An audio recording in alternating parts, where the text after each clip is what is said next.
सुनिए राजा जी, सुनिए राजा जी, पिन दी सड़िया खोल दी के वड़िया भाईल भो।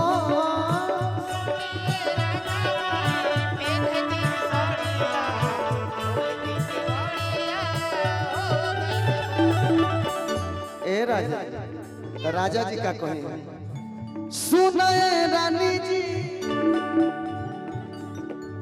सुनाए रानी जी, पेन्हजनी सड़िया, सुनाए रानी जी, पेन्हजनी सड़िया, अब ही भरल नइखे मनवा मोर,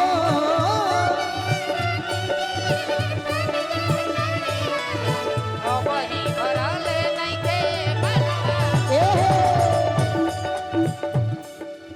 सासु चाल को ताड़ी ननद कान भरा ताड़ी, सासु चाल को ताड़ी ननद कान भरा ताड़ी। ए राजा आई न बांध दी ब्लाउज के डोर, आई न बांध दी ब्लाउज के डोर, वही भरल नइखे।